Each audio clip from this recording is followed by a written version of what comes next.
Hello friends, एक बार सभी का स्वागत है आपके अपने YouTube चैनल गुरु आर्यभट्ट में। तो आइए इस वीडियो में जानेंगे इतिहास का चौथा चैप्टर जिसका नाम है भारत में राष्ट्रवाद। इस चैप्टर से आपके एग्जामिनेशन में बहुत ही क्वेश्चन पूछे जाते हैं, इसीलिए सिलेक्टेड 36 क्वेश्चनों को आपके सामने रखने का प्रयास किया जा रहा है।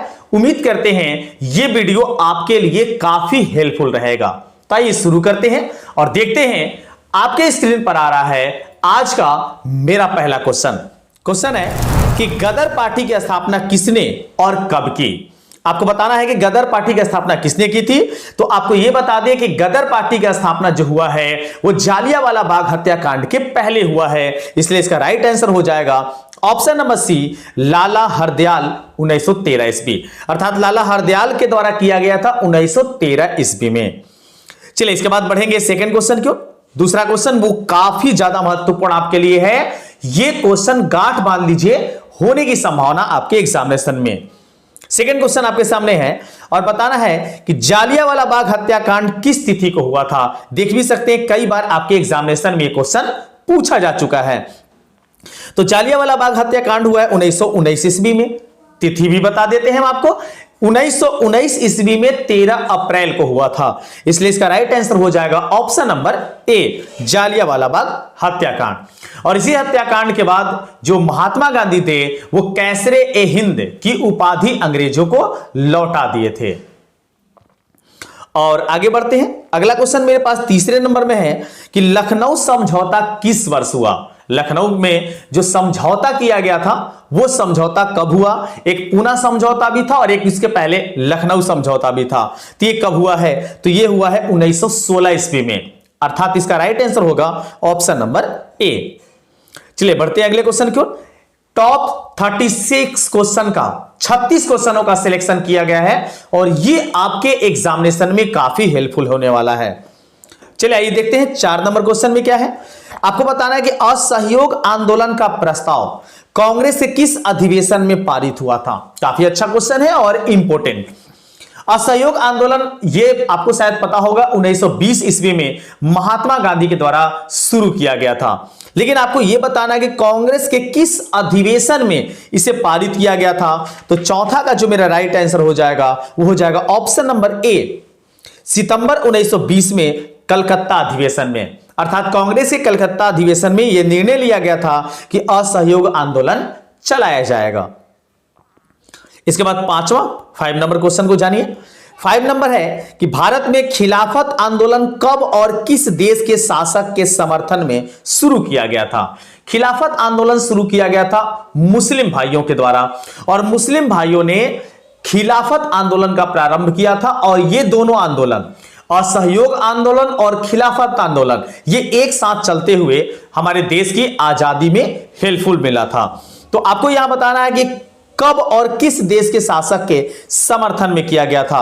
तो 5वां का जो राइट आंसर होगा, यह शुरू किया गया है महात्मा गांधी के साथ ही 1920 ईस्वी में। और किसके खिलाफ या कहते हैं किस देश के शासन के समर्थन में, तो तुर्की के समर्थन में यह शुरू किया गया था। ऑप्शन ए जो होगा इसका राइट आंसर होगा। चलिए 6 नंबर जानिए। 6 नंबर है कि सविनय अवज्ञा आंदोलन कब और किस यात्रा से शुरू हुआ। सविनय अवज्ञा आंदोलन, जैसे आपको शायद पता होगा कि चौरा चौरी कांड के बाद 1922 ईस्वी में असहयोग आंदोलन को बंद कर दिया गया था महात्मा गांधी के द्वारा, लेकिन 1924 के बाद 1924 में उसे कुछ सालों के लिए जेल जाना पड़ा था और उसके बाद 1930 ईस्वी में उन्होंने पुनः एक नया आंदोलन शुरू किया था अपने भारत में, जिसका नाम था सविनय अवज्ञा आंदोलन। और इस अवज्ञा आंदोलन का यात्रा प्रारंभ था दांडी यात्रा से। इसका राइट आंसर हो जाएगा 1930 ईस्वी दांडी। अर्थात ऑप्शन सी जो होगा 6 का वो राइट आंसर होगा। बढ़ते अगले क्वेश्चन की ओर। अगला क्वेश्चन आपके सामने 7 नंबर है। 7 नंबर देखिए तो आपको बताना है कि पूर्ण स्वराज की मांग का प्रस्ताव कांग्रेस किस वार्षिक अधिवेशन में पारित हुआ था। पूर्ण स्वराज जो मुख्य रूप से जो नेहरू परिवार है या फिर पंडित जवाहरलाल नेहरू है, उनके पिताजी के द्वारा पूर्ण स्वराज की मांग के प्रस्तावना किया गया था। तो ये कांग्रेस किस वार्षिक अधिवेशन में पारित हुआ था। तो 7वां का जो राइट आंसर होगा वो हो जाएगा ऑप्शन नंबर ए, 1929 ईस्वी के लाहौर अधिवेशन में। ऑप्शन ए जो होगा बिल्कुल राइट आंसर होगा। 8 नंबर जानिए, राष्ट्रीय स्वयंसेवक संघ की स्थापना कब और किसने की थी? यह भी कई बार इंपॉर्टेंट क्वेश्चन के रूप में आपसे पूछा जा चुका है। तो राष्ट्रीय स्वयंसेवक संघ शायद जानते होंगे, इसको स्थापना करने का श्रेय जाता है केवी हेडगेवार को। इसमें एक ही ऑप्शन दिख रहा है केवी हेडगेवार, और दिख रहा होगा आपको बी ऑप्शन में 1925 ईस्वी में। तो 1925 ईस्वी में केवी हेडगेवार के द्वारा राष्ट्रीय स्वयंसेवक संघ, जो आज आरएसएस के नाम से जानी जाती है, इसकी स्थापना की गई थी। चलिए इसके बाद 9 नंबर देखिए, नवा क्वेश्चन आपके सामने है कि वल्लभ भाई पटेल को सरकार की उपाधि, सरदार जो था, सरदार की उपाधि किस किसान आंदोलन के दौरान दी गई थी? तो आपको शायद जानकारी होगा कि सरदार वल्लभ भाई पटेल, पटेल का नाम के पहले सरदार जो लगा वो बारदौली सत्याग्रह से उनको मिला था, जो उनके वहां की महिलाओं के द्वारा ये उपाधि मिला था, जिसका नाम दिया गया था सरदार, और उसी समय से उनका नाम बदल के हो गया सरदार वल्लभ भाई पटेल। 10 को देखेंगे।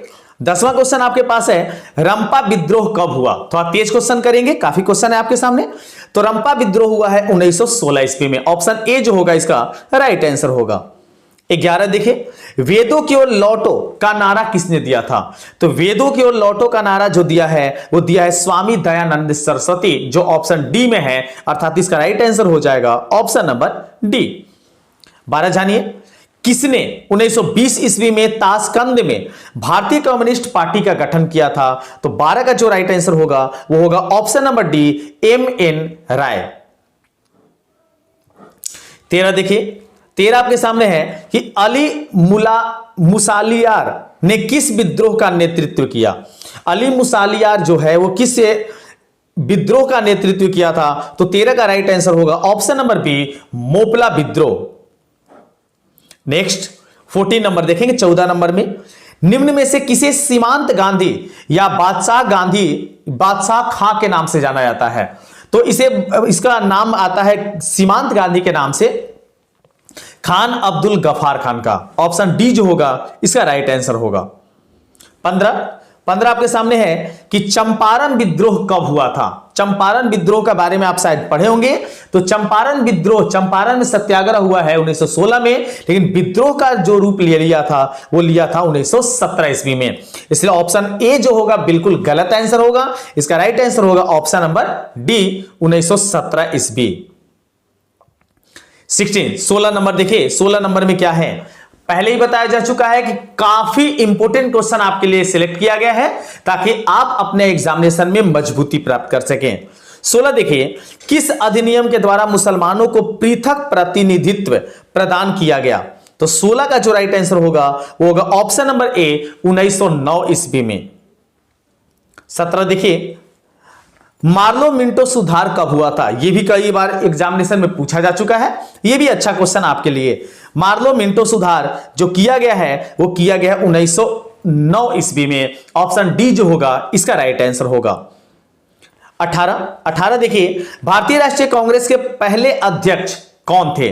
तो भारतीय राष्ट्रीय कांग्रेस के पहले जो अध्यक्ष थे वो थे WC बनर्जी। ऑप्शन बी जो होगा इसका राइट आंसर होगा। ऐसे कांग्रेस का स्थापना जो था वो A.O. ह्यूम के द्वारा किया गया था, लेकिन अध्यक्ष उस समय जो थे वे थे WC बनर्जी। बी जो होगा राइट आंसर होगा।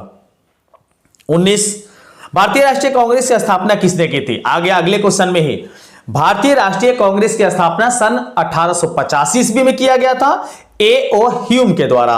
ऑप्शन ए जो होगा इसका राइट आंसर होगा। 20 को देखिए, फॉरवर्ड ब्लॉक की स्थापना किसने की थी?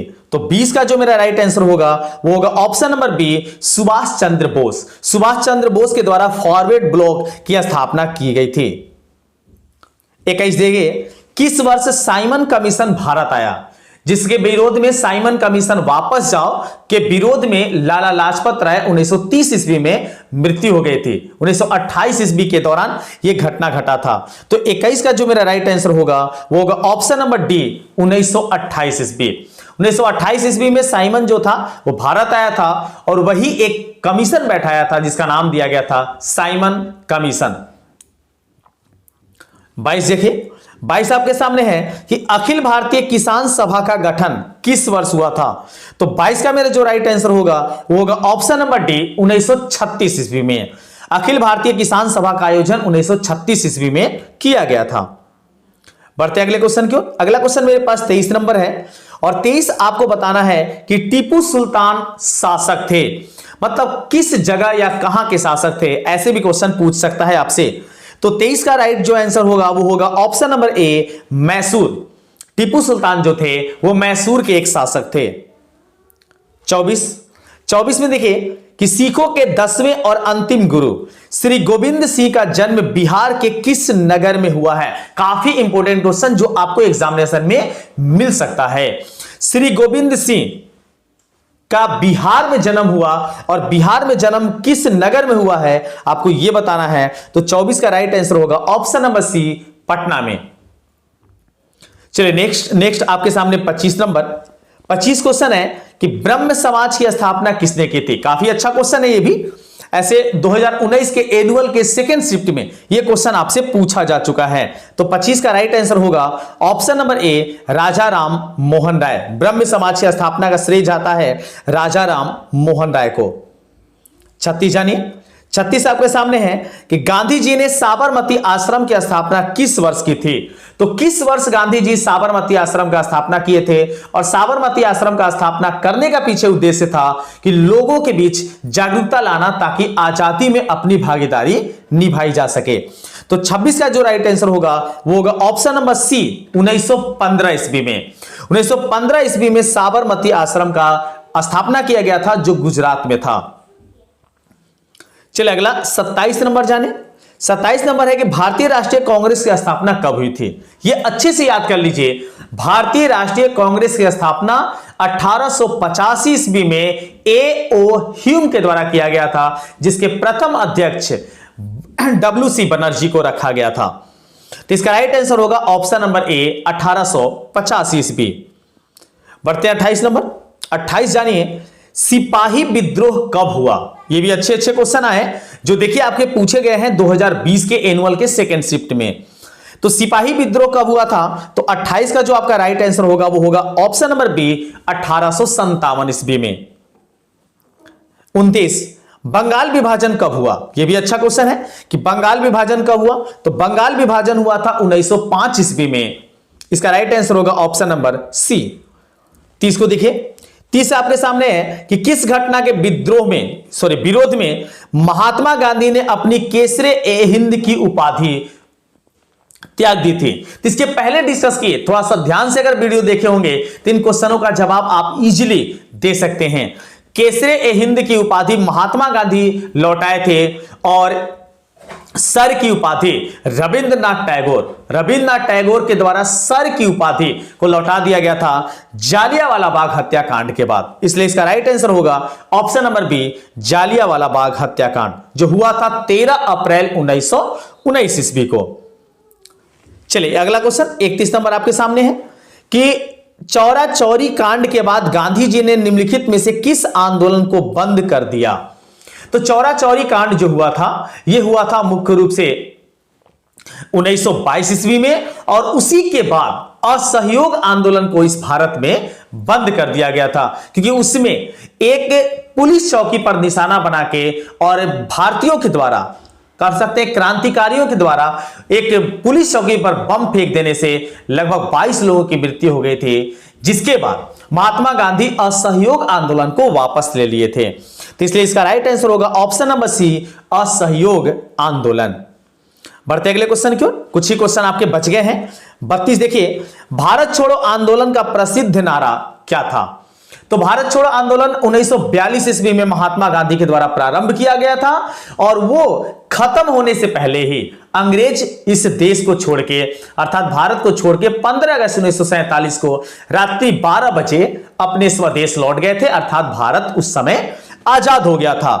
तो भारत छोड़ो आंदोलन के समय में नारा दिया गया था करो या मरो, अर्थात लड़ के करो या फिर मर के करो, लेकिन देश को आजाद जरूर करो, अर्थात उसका नारा था करो या मरो। चलिए इसके बाद बढ़ते हैं 33 नंबर क्वेश्चन की ओर। गांधी जी ने भारत में सत्याग्रह का पहला प्रयोग कहां किया था? ये भी काफी अच्छा क्वेश्चन है जो आपके एग्जामिनेशन के लिए महत्वपूर्ण होगा। गांधी जी, तो गांधी जी ने चंपारण सत्याग्रह, जो चंपारण राजकुमार शुक्ल के आदेश के अनुसार या कह सकते हैं कि रिक्वेस्ट के अनुसार राजकुमार शुक्ल जो थे अपने बिहार के चंपारण में उनको बुलाए थे ताकि वे यहां के 3 कठिया प्रणाली की समस्याओं को दूर कर सकें। और उसी समय उन्होंने सबसे पहले महात्मा गांधी का सत्याग्रह देखा, सत्याग्रह किया। इसीलिए चंपारण, बिहार के चंपारण जिले से महात्मा गांधी सबसे पहले सत्याग्रह शब्द का प्रयोग किए थे, अर्थात सत्याग्रह शुरू किए थे। इसलिए इसका राइट आंसर होगा ऑप्शन नंबर ए, चंपारण। यह 1916 में आए थे और चंपारण सत्याग्रह या चंपारण विद्रोह 1917 में हुआ था। 34, 3 कठिया प्रणाली किन पर लागू थी? काफी आसान क्वेश्चन। 3 कठिया प्रणाली लागू थी किसानों पर, क्योंकि वहां के किसान अर्थात बिहार के किसानों पर नील की खेती अर्थात 3/20 भाग में नील की खेती करवाई जा रही थी जबरन, और इसी प्रणाली को बोला जाता था 3 कठिया प्रणाली। तो ये चंपारण में इसी के विद्रोह में भूख हड़ताल किया गया था, जिसके बाद 3 कठिया प्रणाली को तोड़ दिया गया अंग्रेजों के द्वारा। तो ये था किसके द्वारा? तो ये था किसानों पर लागू। 3 कठिया प्रणाली जो था वो चंपारण में किसानों पर लागू था। 35 को जानिए। 35 क्वेश्चन है कि जालियांवाला बाग हत्याकांड की जांच के लिए सरकार ने किस समिति का गठन किया था? जालियांवाला बाग हत्याकांड 13 अप्रैल 1919 को जो हुआ, जिसमें लगभग हजारों लोग मारे गए और कई सारे लोग घायल हुए, तो उसकी जांच करने के लिए हंटर कमिटी को गठित किया गया था। इसलिए इसका राइट आंसर होगा ऑप्शन नंबर ए, हंटर समिति। हंटर समिति को रिपोर्ट देना था कि इसमें गलती किसकी है, अंग्रेजों की गलती है, जो अंग्रेज था जनरल डायर उसकी गलती है, या फिर भारतीयों की तरफ से गलती है। इसी की जांच करने के लिए हंटर कमेटी को यह आदेश दिया गया था। चलिए आज का यह अंतिम क्वेश्चन। उम्मीद करते हैं आपको यह वीडियो काफी अच्छा लगा होगा, और वीडियो अच्छा लगा तो प्लीज इसे लाइक करें, शेयर करें, और 10th क्लास के जितने भी कैंडिडेट हैं उनको अवश्य शेयर करें ताकि वो इस वीडियो का लाभ उठा सकें। अंतिम क्वेश्चन मेरा आज का 36, डॉक्टर राजेंद्र प्रसाद का जन्म स्थान कहां है?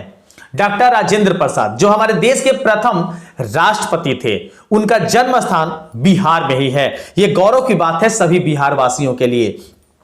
इसलिए डॉक्टर राजेंद्र प्रसाद का जन्म स्थान अगर पूछे आपसे तो इसका राइट आंसर आप बताइए। ऑप्शन नंबर बी में दिया हुआ है बिहार। तो उम्मीद करते हैं वीडियो आपको अच्छा लगा होगा। नए वीडियो में एक और नए टॉपिक के साथ पुनः हम आपके सामने उपस्थित होते हैं। तब तक सभी को वंदे मातरम।